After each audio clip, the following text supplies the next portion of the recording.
Hello, and welcome to this course on social marketing. In this course, we're going to give you a basic overview of how to market on some of the top social media platforms. This course is divided into 3 modules. Module 1 covers marketing on Facebook and Instagram. Module 2 covers marketing on Twitter and YouTube. And Module 3 covers marketing on LinkedIn and Pinterest. By the time this course is over, you'll know how to leverage social media platforms to grow your brand community and to drive traffic, engagement, and awareness for your business. So, without further ado, let's dive into the first module. Okay guys, welcome to Module 1. In this module, our expert will be teaching you about marketing on Facebook and Instagram. So, get ready to take some notes and let's jump right in. All right, guys, so welcome to the first module here. All these modules are going to cover very briefly each of the social media platforms that you can use for marketing. Now, if you're wanting to drill down a little bit further, there's other courses that go super in-depth into each one. In this case, for this course, we just want to give you an overall idea of what the main, biggest social media platforms are that you should be using for organic marketing. This is not for paid ads. Organic marketing, okay? And the first one we're starting with here, because it's arguably the most popular, is going to be Facebook. Now, the most popular aspect of Facebook from a business perspective these days is Facebook ads, right? You hear about them all the time. You see them in your news feed. We have another course specifically about that. We're not going to be talking about that. This is purely about marketing from an organic perspective. And the first thing to talk about there is the distinction between personal and business, okay? So there are a couple of niches out there where it makes sense to utilize your personal profile for your marketing. Okay, the internet marketing niche, a couple of multi-level marketing or network marketing niches out there. But for the vast majority of you, you're not going to be doing that. Okay, 99% of businesses, the owners are not going to be using their personal profile for marketing their business. If you're in a niche like that, the network marketing niche or the internet marketing or the MMO niche, you might have seen people using their personal profiles, maybe saying, hey, comment below, or write info in the comments below if you want the secret to XYZ, right? And then they follow up with a private message. Okay, you've seen that enough if you're in that niche that you already know how to do it. It's not really super special. We're not going to focus on it here because, again, it doesn't apply to 99% of businesses. So in this case, we're going to be focusing purely on the business side of things. And the core of that, technically at least, is a Facebook page. Now, here's the deal with pages. They don't actually take an active role in your organic marketing anymore. All right? And the reason for that is that Facebook a few years ago decided to dial back the reach of organic Facebook page posts basically to 0. There was a time when, in practice, the page was the core of your marketing. Okay, and it still technically is today, but not practically speaking. But there was a time when you would go to your page, and that's where you would post your content. You would post links to your blog content. You would post, blog posts basically in your Facebook page. You would post, promotional information, sales, that kind of stuff. And then people would see that in their news feed. That doesn't happen anymore. All right. Now, I don't mean literally 0, but basically it's 0. 0 reach, 0 organic reach for your posts. Now, here's the deal. It's still expected for your business to have a Facebook page of some sort. All right. It's still expected for you to come in here and create a page, which is very easy, by the way. All you're doing is giving your page a name and, a banner image and a profile image. And, you can put some about information here. This page doesn't have any right now. And then put a few organic posts out there. All right. Because people expect it to be there if they search for you and come across you for some reason, especially if you're a local business. And it's kind of like, and I know this sounds silly, but it's kind of like that guest bathroom in your home that you keep stocked with a towel that nobody in the house is allowed to use when guests are not around. It's a themed towel set, matching rug, matching, shower curtains, that kind of stuff. And nobody is supposed to use it in your household, right? Nobody really touches that stuff. It's just there in case you have company. Now, maybe you didn't have that in your household, but a lot of people do. And you get the idea, right? It's just sort of socially expected to be there. And it's the same thing with your Facebook page. People expect it to be there if you have a business. And it's more of a negative than a positive thing, okay? It's not like people will go there and say, hey, you've got a Facebook page, that's great, I'm going to interact with it. It's more of a, if you don't have it, they're going to think something's goofy about your business. They're going to think you're not up to speed with the times and that kind of stuff. So it is important to have one. Just don't expect to use it organically very much. Now, if you do like using it organically, if you do like posting content to it, or you have time in your schedule, or you have an assistant maybe, or a staff member who can do that, and you want those posts on your Facebook page to have some reach, you can boost them, all right, using the Boost a Post button right here. And all that means is you're going to add, 50 or $10 of an advertising budget to that post, and Facebook will take that money, and basically your organic posts will be turned into an ad. So it's sort of a hybrid organic and a paid ad right now at that point. Okay? And a lot of people do that. Most people, however, who have an advertising budget really create optimized ads, actual real Facebook ads that are intended to be ads, and that's where they spend their money. Okay? They don't usually do a whole lot of boosting of organic posts, but it is an option that you need to be aware of. But other than that, in practice, okay, as far as your the portion of your business that faces your customers and that your customers see, your Facebook page doesn't really play a huge role anymore, again, because of that dialing back of the reach. Its main function these days is as a base of operations for your paid advertising, for your other types of endeavors on Facebook. Okay, namely, every Facebook ad that you create, every paid ad campaign, is going to have your page linked to it, or rather it will be linked to your page. So when people see the ad and they look at the profile image and the name of the author of the ad, it's going to be your Facebook page. Okay, so in this case, if we were to put out some paid ads, it would be coin experts that people would be seeing in those paid ads. All right, so that's a sense in which it's sort of, your paid advertising is anchored to your page, and therefore the page has to at least exist. Okay, even if you don't have any content on it. The other is Facebook Messenger advertising, okay, where you actually utilize Facebook Messenger as an autoresponder service or a broadcast service, kind of like email marketing, but inside of little chat boxes, okay? And that's a whole nother can of beans that we can have another course on, okay, if we wanted to. And we're not going to discuss it here because we're purely talking about organic marketing. But just know that when it comes to paid ads and messenger bots and that type of stuff, your page acts as a base of operations for those, and those are all linked to the page. Now, if this course is not going to go into those other things like paid advertising, and your page has no organic use or organic reach, then what are we going to talk about here? The answer is Facebook groups. Facebook groups are the new organic marketing on Facebook. Facebook loves groups, and Facebook has determined that people on Facebook love their groups. All right. So the idea here is when people were getting posts in their newsfeed from Facebook pages, business pages, it was sort of a one-way conversation. Okay, people felt like they were being talked at. All right. And frankly, it was getting a little bit cluttered.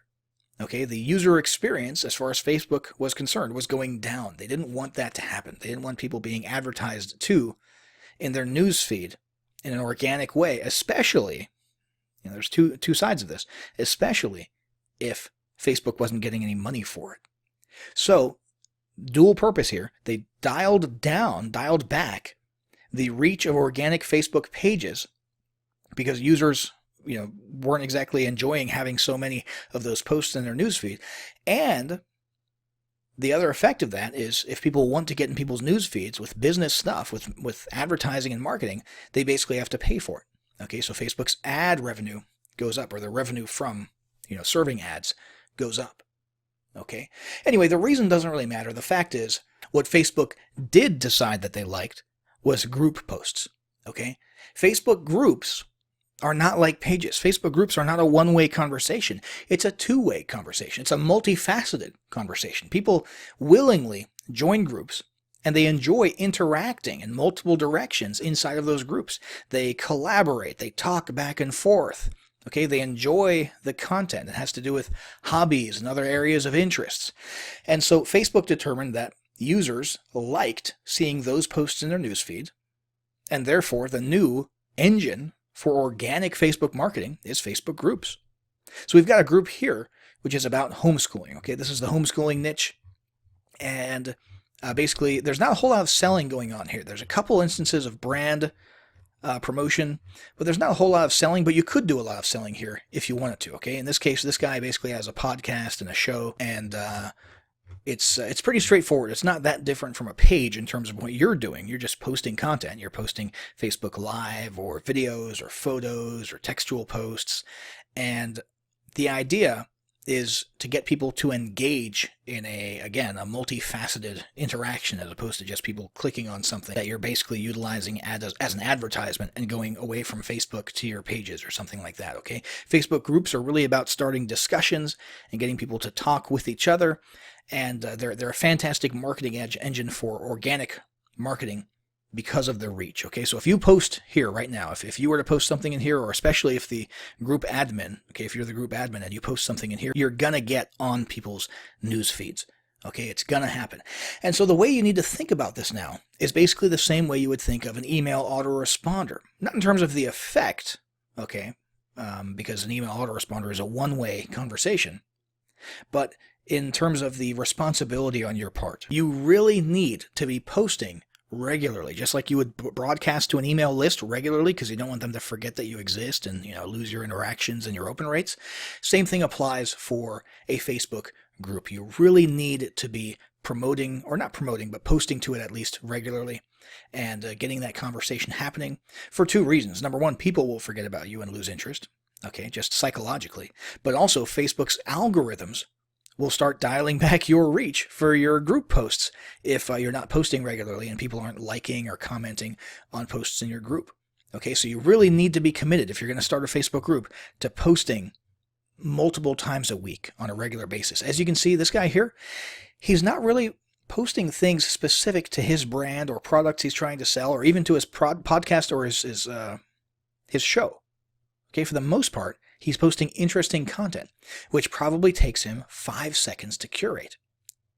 Okay, so every day he can post something related to homeschooling that he knows his people are going to be interested in, right? Usually news stuff. Up here he had from the Homeschool Legal Defense Association, HSLDA, an important tip for people who are homeschooling, and so on and so forth. And every once in a while, you'll see an actual post that might have something to do with his business, okay, or his brand, designed to bring people somewhere else to consume his content, or perhaps buy a product or service. Okay, so this is one way to go. This is sort of a passive approach. It's very cool. Facebook loves this type of approach because it's non-salesy. Okay, it's actual organic, useful content that people can talk about. However, you can also go sort of balls to the wall and use it as an advertising engine. Okay, a very businessy and salesy engine. Now, that's not necessarily the case in here. However, there is a little bit more selling and promotion going on in this one than in the other one. Okay, and that's because this is in a business niche. Okay, it's a biz-op niche, internet marketing, affiliate marketing, Mastermind. You can see that's the name of the group here. This guy Eric has a group where he's posting content about his journey in internet marketing. He's posting videos regularly. He's talking about how to make money online or how to do digital marketing. And as you can see, he's very active. Okay, he's got every few days he's got videos coming out. Okay, video content is very important. You've got, let's see here, a link to a useful YouTube video here. Another thing that you'll notice inside of this group, okay, just as best practices, is when people join, he welcomes them. Okay, every week or so, you should go back and see who has joined in the past week and do a welcome post and welcome those people to the group. All right, you're going to get interaction. People are going to see that. They're going to feel welcome. They're going to want to interact a little bit more. And you've got the actual promotional stuff here as well. Okay, so if you go to this one, you'll see, this is a promotion for some type of a digital marketing service. Okay, same thing here. This is a recommended product, right? We've got down here, let's see. This actually links to a YouTube video. Let's see here. We've got, this one is a video that links to, looks like a lead magnet. We've got another one here for a product called ChatterPal. Okay, so that's probably a cloaked link or a link to a blog post, right? Where a pitch is made, and then he gets affiliate credit when he makes that. So you can do this. I mean, this is pretty easy. If you have a webcam, you can do a lot of the video content like Eric does here, and you're doing basically a mix of useful content, blog type stuff. I mean, the same type of stuff that you would see in a blog, and some actual active marketing and advertising of your business or affiliate marketing of other people's businesses as well here inside of a Facebook group. And again, the big thing here is because it's a group, because of Facebook's algorithms and the way they feel about things, your posts inside of a Facebook group will get noticed. And this is the new form of organic marketing inside of Facebook. Okay? So that should be pretty straightforward. If you're going to do Facebook marketing organically, use a group, not a page. Don't mess with pages. Only use those as a base of operation for your paid ads and messenger bots and that sort of stuff. Now, the next thing I want to talk about is Instagram. Instagram is taking over the organic marketing scene. It is what Facebook pages used to be, basically, as far as how powerful it is, the reach, the importance of it. Instagram is huge, and having an actual active large audience of followers on Instagram is incredibly powerful. Now, organic marketing on Instagram is not about blogging. Okay? It's not about textual stuff or text-heavy stuff. It's all about multimedia. Okay? It's all about video and photos. Okay? You can live stream some video. You can post video that you recorded on your phone. You can post pictures. It can be sort of personal brand stuff, photos of yourself or photos of things related to your hobbies or stock images, as long as it's visual. Okay, that's the main thing with Instagram. It doesn't really matter what it is as long as it's visual. So the reach of these organic posts is fantastic. And it's because, since it's a multimedia centered platform, photos and videos, people interact and take interest much more. It's just natural. Okay, so it's natural that Instagram would work so well.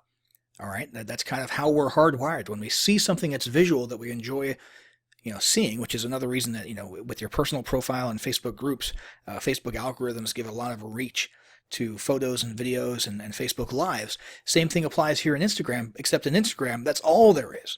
It's all visual stuff, okay? So let's do a quick, brief overview of the different aspects to the Instagram experience. This is your news feed, right? You've seen this before. Right now we're working with a profile that's, as you can tell, interested in classical music, okay? Instruments, and so on and so forth. All right, the next thing here is going to be the Explore button, which is where you can see recommended stuff, like recommended personalities or influencers to follow, or recommended content that Instagram, based on its algorithms, thinks you might be interested in. The next tab over is going to be your notifications. All right, this will tell you who's following you and who's not following you, and things that are posted and interaction with your posts, that type of stuff. And then we've got the actual account itself. And in this case, it'll show you your posts. There's no posts in this account yet. You've got Instagram TV, where you can actually start sharing vertical videos with your Instagram followers. You've got the saved area here in case you've bookmarked photos and videos that you want to see sometime later. And you've got tagging. Now, you've probably seen this in Facebook, right? Where if you're tagged in a photo, you'll get notified and you can actually see what photos you've been tagged in, facial recognition, that kind of stuff. That's what's handled right here. And if you were utilizing this account for business, right here, you could actually have a little bit of about us stuff with a link to your website. Okay, so you can actually have a little bit of organic traffic going to your website from your profile, but probably not a lot. Okay, it's really about the posts, all right, the content that you're posting and the calls to action that you use in those posts. Now, the thing with Instagram, it's a social network, right? It's a social platform. However, and more importantly, it's first and foremost a mobile app. Okay, so if you want to actually utilize it, okay, you can consume a little bit from the website inside of a browser. Okay, but if you want to actually utilize it and post things, you've got to do it on the mobile app, which you can download for the App Store or on the Android Google Play Store. And that's basically Instagram in a nutshell, okay? Visual stuff, visual photos, videos, that kind of stuff. Lots of organic reach, lots of potential there. It's booming, and now is the time to get into Instagram if you're not utilizing it yet. So that's it for this lesson. Hopefully that gives you a good idea of how to conduct your organic marketing with Facebook and Instagram. Now let's move on to the next lesson where we're going to cover Twitter and YouTube. Hey folks, welcome to Module 2. In this module, Our expert will be covering marketing on Twitter and YouTube. So get ready to take some notes and let's jump right in. All right, guys, so we're going to do a brief overview of Twitter in this lesson as well as YouTube. Now, once again, as I said in the previous lesson, two things. Number one, these are brief overviews. These are not super deep into the weeds. We have other courses and lessons that cover each of these platforms individually. And number two, we're not going to be getting into paid advertising. We have another course that covers paid advertising on Twitter, which is a very powerful tool. However, the focus here is on organic marketing, using Twitter without paying any money for organic, just natural marketing results. Now, Twitter is pretty powerful, but there's some things you need to understand about Twitter, okay, that make it different from Facebook, LinkedIn, and so on. First off, Twitter is a news or events broadcasting channel. That's its primary purpose. Okay, now people use it for, goofy personal stuff all the time. So when I say news, I don't necessarily mean, official serious stuff. What I mean is more along the lines of the nature of the posts themselves. You're going to get updates on what people are doing or on what businesses are doing, okay? You're going to get short, sweet broadcasts. That's what it's all about, short and sweet. You've probably used Twitter before or you've seen tweets before. You know that they're around 140 characters. Sometimes there's video, sometimes there's images. So it's all about little updates, little bits of content that keep your audience in the know about what they need to know about or what you want them to know about. So a good Twitter profile is going to be updated regularly, like on a very, very consistent and regular basis. Twitter is one of those things that people expect to see, at least weekly, preferably daily broadcasts and updates. And the thing is, Twitter feeds are so saturated, so jam-packed because of how bite-sized everything is and how regularly and frequently people post, that if you're not tweeting on a daily basis, people are going to forget you exist. So the only way to make sure that your stuff is seen by your audience is to make sure that you are operating at a pretty high frequency yourself. So when you post to Twitter, you can expect interaction in the form of replies to your tweets, likes, and retweets. That's primarily where you're going to be seen. Now, if you're thinking, I don't really have the type of business that has, multiple times per day or, even every day broadcast-worthy stuff, what you can do is utilize Twitter as a platform where you're sort of saying, hey, look, and you're bringing people's attention to content published elsewhere. Okay, and it doesn't even have to be content that's published to that day. Let's say you have a blog and you publish a post. Twitter can just be the place where you tweet with an image saying, hey, check out our latest blog post. Okay, or you have a Facebook post. Boom, send people there. Or you put out a new YouTube video. Embed it in a tweet or send people via link to a page, a landing page where you have a new offer and so on and so forth. Even go backwards if you want into interesting content. Run a promotion for an old blog post if you want via Twitter. Okay, so you can use Twitter as sort of a, hey, look, platform where you send people to other content, and Twitter's primary purpose is just to get eyeballs on that content. That's one strategy that you can use if you don't really have, typical Twitter-worthy content churning out every single day. So there's some important stats that you want to monitor on Twitter. Obviously, you want to increase your followers. That's the most obvious thing. You've also got how many people you're following. You've got likes and lists and moments. Okay, now let's look at an actual active Twitter profile, because that one just now was just a demo profile. This is Diana Anderson, and she engages in what looks like some network marketing, some affiliate marketing, and she's got a business where she teaches other people to find success online. As you can see, she's got her profile pretty squared away. She's got a banner for her Twitter profile, okay, with a very clear, unique selling proposition here. She's got some hashtags, okay, that'll bring her some more organic traffic. She's got a link. Now, you could put just a regular website link, your homepage or something like that. You could put a landing page. In her case, she's got a link going to what seems to be sort of an all-purpose landing page. Here's what I have to offer kind of a landing page so people can follow her on Facebook or check out, some of these other products or services. You'll notice she's got a lot of tweets, pretty sizable following, lots of followers and likes. And if we scroll down, you'll see she's got a good mix of content, okay?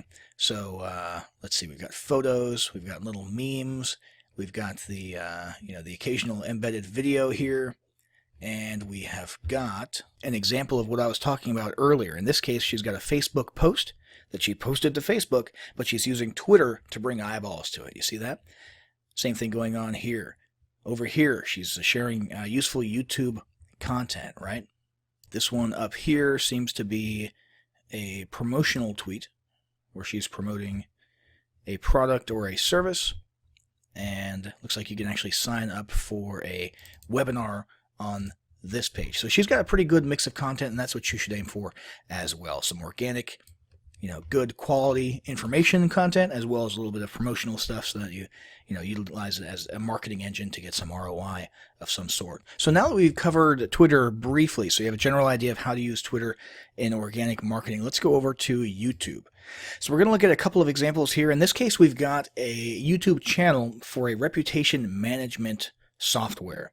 Okay, and this one, it's a little bit old, it's not very active, but what you can see here is that they've got a bunch of videos that are probably not intended for inside of YouTube marketing. Okay, if you look at these videos, you'll look at the So we wanted a new way to deal. So there's the promotional video there. Let's click on analytics.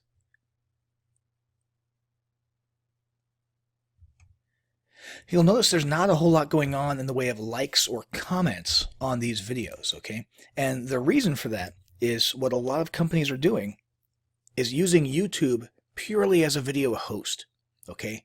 They're embedding their videos on their websites, and so you're not really going to get anything in the way of YouTube interaction levels, likes, comments, subscriptions, that sort of thing. Now, the other tack is to actually utilize YouTube as a social media platform, meaning you actually want people who are on youtube.com to find your videos, to subscribe to your videos, to get notifications about your videos, to interact by liking and commenting and so on and so forth, to see your videos in the related videos column and all that good stuff. So that is what we'll take a look at in a moment. First, I just want to look at the analytics page really quick to show you the type of stuff you need to be keeping track of, okay? Watch time is super important for your videos, okay? Views, obviously, pretty important. But one thing that I want you to notice here is this video is super long, okay? And look what happens to the audience retention. Drops off within the first, look at that, 4 seconds, 9 seconds, drops down to 50, okay? By the time you're less than a minute in, you're already down to 20% viewership. So make sure your videos, when you're making videos, are compelling enough and that you get a unique selling proposition out there in the first few seconds. Otherwise, your viewership just drops. Okay, I mean this is terrible retention here. And again, if you look at things like likes and dislikes, you're not going to see a lot of that because this business is obviously utilizing YouTube purely as a video host to embed their stuff. But let's go look at an actual active YouTube channel that's actually leveraging YouTube as a social media platform.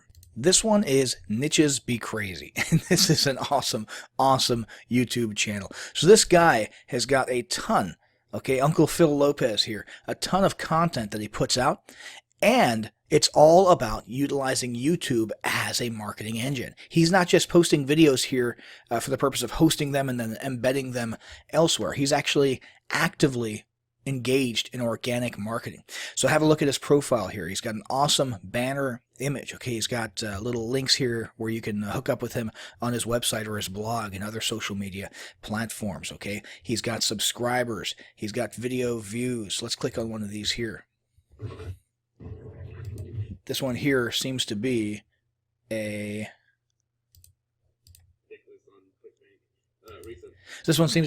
review video for some type of a product, and the product's called Affiliate Oracle by Adam Payne. And basically, what you're going to encounter, maybe not initially, but what you'll eventually encounter here is an affiliate link. So if we click on that, we'll come over here to the review. And I don't know if this is a good or a bad review, but clearly you've got a buy button here, and if you look down in the bottom left corner, that's a pay kickstart link. So it's an affiliate link. So he's engaged in affiliate marketing, right? And he's getting traffic to his YouTube videos, 115 views there just in the last week, and he is leveraging YouTube itself as a marketing engine. As you can see, he's got comments here. So he's got likes, he's got views, and he's got comments happening, interaction happening. Okay, thanks for the review, etc. Thanks for the good review, Uncle Phil, etc. So this guy's got an actual audience. Okay, he's got actual. I'm going to change that frame so it doesn't look like he's picking his nose there. But I think you'll also notice he's branded himself. That's huge in YouTube marketing. Watch this.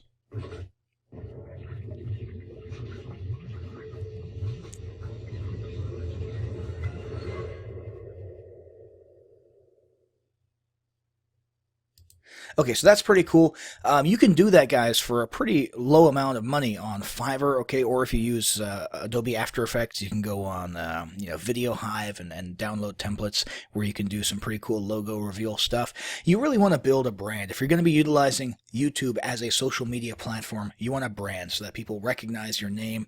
Look, he's got hashtags here as well, which I did not notice previously. But you want people to understand who you are and to think about your videos. And in this case, they probably think about reviews by Niches Be Crazy when they're looking at other products, which means they might actually actively seek him out and come to his channel to see if he has reviewed a particular product, in case he'll get some commission. Now, let's have a look at another video here. This was this looks like it was a live stream. It says streamed live on February 26th, so that's cool. Definitely make use of video streaming software. The thing with YouTube is it will place higher in search engine results and related video results and so on and so forth. It'll give more reach and exposure to videos that are live just because they've made their algorithms do that. Let's have a look here at his description. So his description is, let's see, not super keyword heavy in this case because this is a content video. It's not a product review video, so there's no specific product names, but he does have some links with call to actions. Okay, so he wants you to go watch this video here. At the end of this video, he mentions a product, and so here's a link to his review for that, which looks like Affiliate Oracle again.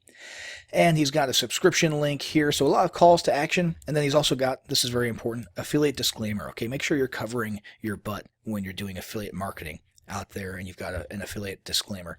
Let's come back to the original video here, and you'll see that this one is a little bit more keyword rich. Okay, so you've got the product name in there multiple times. You've got the vendor name in there multiple times, right? So when somebody's out there looking for Affiliate Oracle or any other product, they're going to be likely to come across a video that is keyword rich in its description. Now, you can't see tags. I think there was a time way back in the day where you could see other people's tags.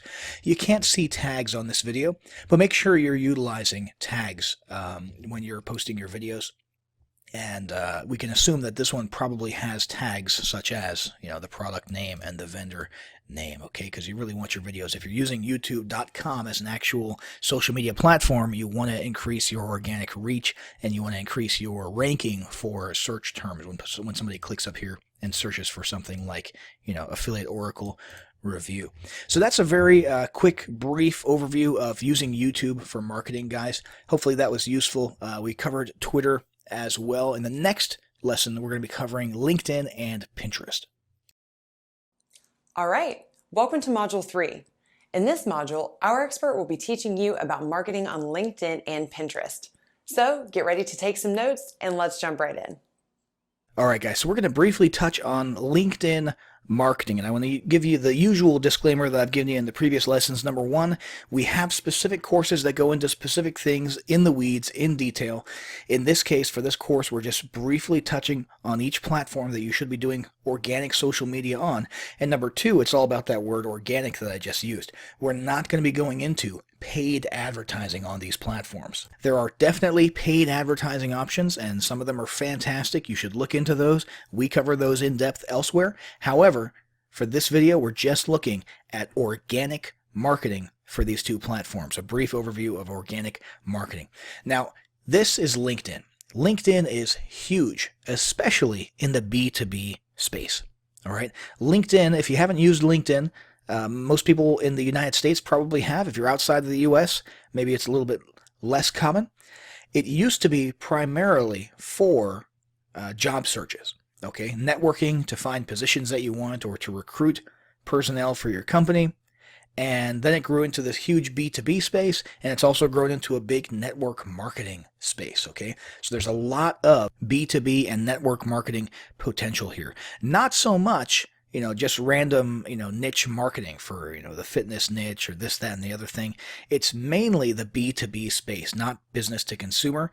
And you'll notice it's very professional, okay? You're not going to be posting crap like you do on Facebook here, okay? You're not going to be posting updates about your day and how things are going, or jokes, or a bunch of funny memes, all right? There can be a little bit of humor, but generally speaking, LinkedIn is a little bit more professional, okay? If you were going into a corporate setting, to go do your job, you would act on LinkedIn as you would in that situation, okay? Now, there's a couple of different methods for marketing on LinkedIn. Number one is passive, and that just means having an excellent profile. So we're looking at Graham Arrington here.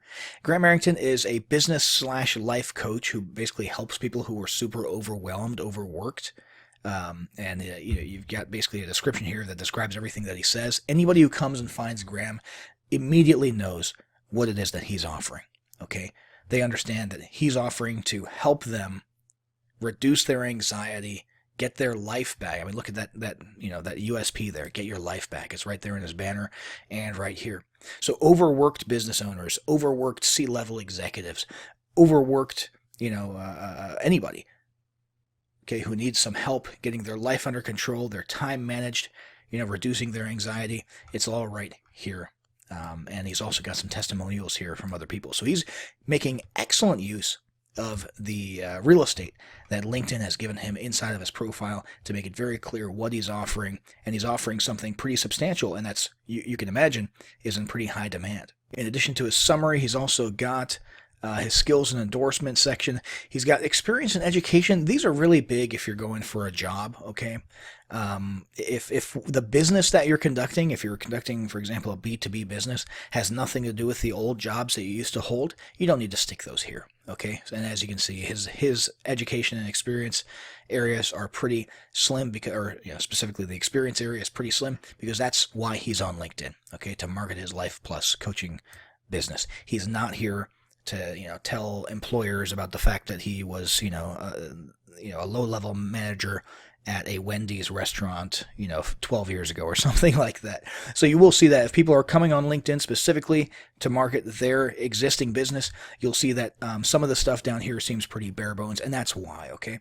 Now, the other area of marketing on LinkedIn is groups. Groups are huge in LinkedIn. So we're going to take a look at a group here. This is the Omaha Empowerment Breakfast Group, okay? And you have, if you're doing B2B stuff, you have local chamber of commerce or, business owner get-together kind of stuff in your city. All you have to do is look it up right here in the search bar. Okay, look it up in the search bar, and you'll find your version of this kind of stuff, where business owners get together and network inside. They post about events, upcoming, they're talking about a March Empowerment Breakfast. They're talking about some type of training that's occurring over here. So these are groups on LinkedIn where you have people who are usual. I mean, it depends on your audience, but if you're in the B2B space, you know that you have people who are sort of decision makers, okay, executives, CEOs, chief marketing officers, etc., who are actual, action takers and are looking for B2B solutions. You know that they're in this group, and these groups are a great way to sort of network a little bit, get yourself out there, get your brand out there, and also you can even create your own group. Okay, now that's a whole another can of worms, but creating your own group is a great way to have yet another marketing apparatus in addition to your email list, in addition to, your Facebook following, your Twitter following, your Facebook groups. Having a LinkedIn group is a great way to get a very specific type of people who are in a very specific mode of thinking, which is, again, the business-to-business mode of thinking. And again, I keep talking about B2B, but LinkedIn is also very useful for network marketing as well. If you're doing network marketing or, multi-level marketing, and you're just trying to grow your following as big as possible, LinkedIn can be used for that. The next one we're going to take a look at and do a brief overview of is Pinterest. Now, the Pinterest overview is going to be pretty short because it's pretty straightforward. Pinterest is all about images, linking, bookmarking, or rather pinning images, okay? So if you're going for organic, I should mention, Pinterest also has some paid advertising, okay? and you should check out those options, and we can cover those elsewhere. However, this is all about organic marketing, and Pinterest is all about visuals. Now, it is true that Pinterest is mostly a female-led social media platform. Okay, however, over the last few years, that's been changing quite a bit. The male usage of Pinterest has grown quite a bit. So if you have a male-dominant audience, don't feel scared about doing some marketing on Pinterest, okay, because that is growing. However, the big thing to keep in mind is it's all about visuals. It's all about images. So you're going throughout the web, and so let's say a consumer who is not running a business, what they would do is they would go throughout the web, and if they saw something that interested them and they wanted to share with other people, they would pin it to one of their boards. Okay, they would pin that. So, hey, here's a cool CD that I just bought, or that I'm thinking about buying, or what do you guys think about this? He would pin it. Make sense? In the case of a business owner, what you're doing is pinning your stuff with your web properties. Now, you should also do some, non-salesy content marketing. Okay, hey, here's an interesting article from so-and-so and such and such. That's fine. However, your whole goal here, I mean, look what happens here when you click on, this here. If a person comes, sees this image, clicks on it to get more information, okay, and you can, by the way, you've got interactions here like comments and so on and so forth, just like any other social platform. But the real goal here is to get somebody to click on the image, okay, which brings them to the URL where the image was found, which in this case is an eBay product listing, okay? So in this case, you've got a guy selling things on eBay, and he's posting the images. He's pinning them to his Pinterest boards to get traffic, okay? There's not really much more to it than that. Here's another Pinterest board for another user. This one has to do with, looks like language, speech therapy, education, that kind of stuff. So, once again, click here, right? You've got, this one's been pinned 21 times, so you've got some engagement there, but then you click on the image, and that brings you to a web property somewhere else, okay? And you can utilize this pretty effectively in your business if you've got, visual stuff that you can share on Pinterest. Now, let's have a look at a typical Pinterest profile. So in this case, the one we're using is Michael Markison. He's got 1K followers. He's got 15,000 monthly viewers. You can add your website URL here, so people can, in a passive sense, you might get some traffic coming to your profile and then clicking through to your website. And it looks like a blog that he's got there. You've got followers all listed here. You've got following. You've got all of his different boards. So he's got multiple boards. One of them is called Mentor Land. One of them is called Awesome Products. So Mentor Land here has some very specific things. And it looks like the Make Money Online niche, or the e-commerce niche. Over here, you've got Awesome Products that he sees and recommends. Okay, so a lot of organic marketing going on over here. And then, of course, you've got the individual pins themselves, not broken down into boards and activity, which is a little bit thin lately on this profile. So, guys, that's pretty much how you use Pinterest, okay? Again, there is a paid advertising option here that you can utilize to really get your pins in a non-organic way in front of people. But if you are big on content marketing, and a lot of it is potentially visual, that you can use, images as links to move traffic to other off Pinterest properties, Pinterest is a great engine to use for your organic marketing in that case.